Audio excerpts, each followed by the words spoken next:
오늘 알아볼 기업 펜스타 엔터프라이즈입니다. 지금 딱 중요한 갈림길에 서 있거든요. 이게 정말 멋지게 턴어라운드 할 유망주일까요? 아니면 투자자들을 유혹하는 가치 함정일까요? 오늘 한번 제대로 파헤쳐 보겠습니다. 자, 바로 본론으로 들어가 볼까요? 지금 보시는 이 숫자들이 오늘 이야기의 핵심입니다.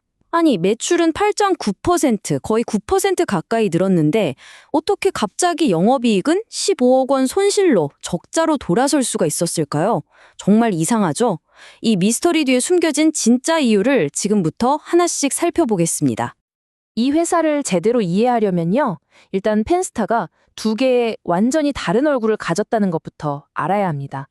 하나는 아주 전통적인 강자의 모습, 다른 하나는 새로운 시대의 도전에 직면한 모습. 이 두 가지를 다 봐야 해요. 펜스타 엔터프라이즈, 시작은 1991년 헤스본이라는 이름이었어요. 자동차 정비기기 쪽에서는 거의 시장을 개척한 선구자 같은 회사죠. 그러다가 2015년에 갑자기 완전 다른 분야, 그러니까 해양 엔지니어링이랑 크루즈 사업에 뛰어들었고요. 자동차랑 바다, 정말 어울리지 않는 조합 같잖아요? 근데 여기서 끝이 아닙니다. 요즘에는 AI, 로보틱스 같은 첨단 기술까지 넘보고 있어요. 정말 독특한 회사죠? 자, 이렇게 사업 분야가 넓은데도 회사가 버틸 수 있는 힘은 과연 어디서 나오는 걸까요? 바로 이 흔들리지 않는 두 개의 기둥 덕분입니다. 이 회사의 핵심 가치를 만들어내는 아주 단단한 사업 기반부터 한번 들여다보겠습니다.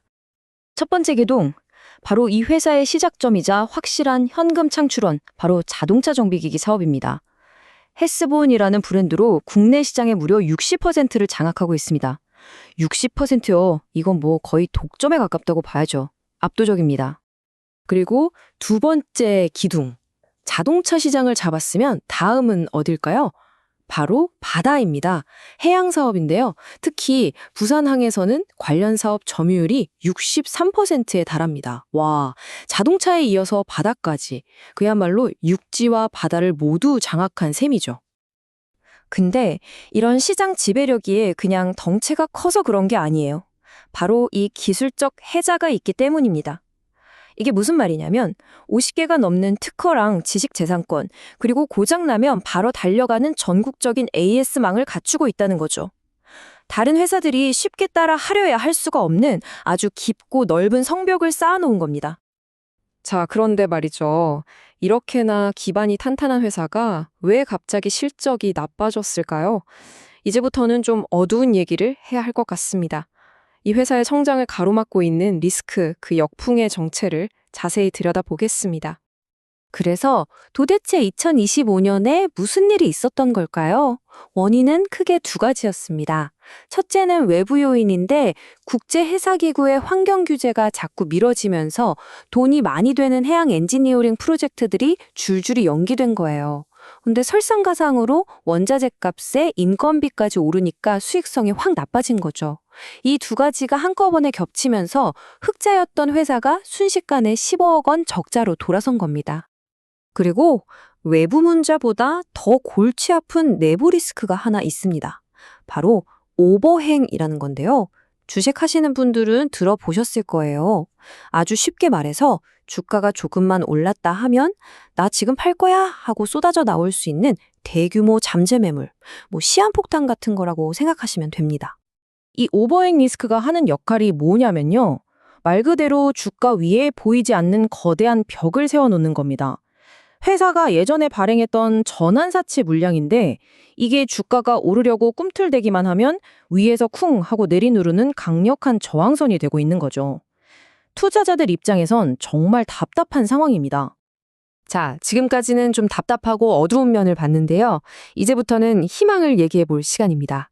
이 모든 리스크를 뒤집고 회사의 미래를 완전히 재정의할 수 있는 잠재적인 게임 체인저들을 소개해 드릴게요. 이 타임라인을 한번 보시죠. 회사가 그냥 손 놓고 있었던 게 아니에요. 2024년 1월에 PSBX 로보틱스라는 자회사를 세웠고요.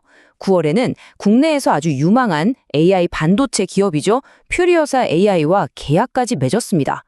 그리고 결정적으로 2025년 4월 새로운 핵심 성장 동력이 될 펜스타 미라클 크루즈가 드디어 정식으로 닷을 올렸습니다.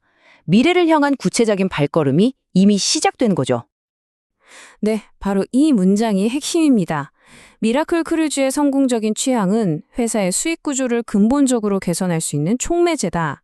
이게 그냥 매출 조금 더 보태는 수준이 아니라는 거예요.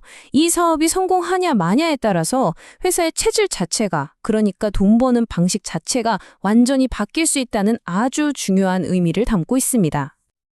자, 그럼 지금까지의 분석을 모두 종합해서 우리가 가장 궁금해하는 질문에 답을 내릴 시간입니다.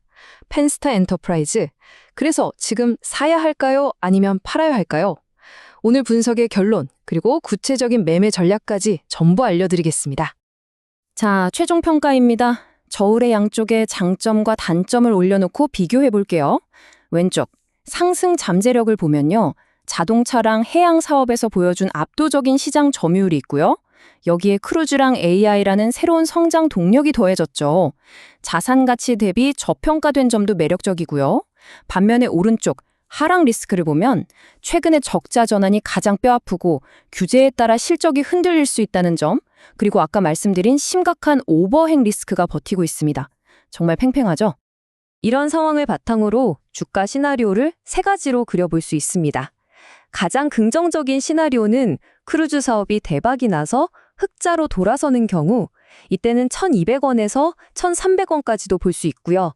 반대로 최악의 경우 신사업은 지지부진하고 오버행 물량이 터져나온다면 550원 아래까지도 밀릴 수 있습니다. 지금 주가는 딱 그 중간 어디쯤에 있는 거죠. 그래서 저희의 최종 투자 의견은 조건부 매수입니다. 그냥 매수가 아니라 조건부라는 단서를 붙인 이유는 상승 잠재력은 분명히 있지만 반드시 관리해야 할 리스크도 명확하기 때문입니다.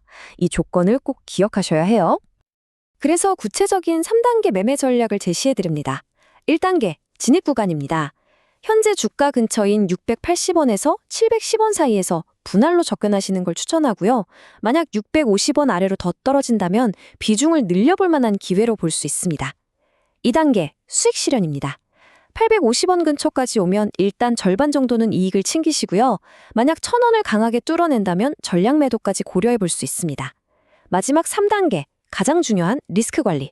만약 주가가 600원 선을 지키지 못하고 그 아래에서 마감한다면 그때는 미련 없이 손절해서 리스크를 차단해야 합니다. 이게 핵심입니다. 결국 모든 이야기는 이 질문 하나로 모아집니다. 과연 펜스타의 기적은 정말로 시작될 수 있을까요? 펜스타 엔터프라이즈라는 이름처럼 정말 미라클 같은 턴어라운드를 보여줄 수 있을지, 그 첫 번째 시험대는 바로 이제 막 출발한 크루즈 사업의 첫 성적표가 될 겁니다.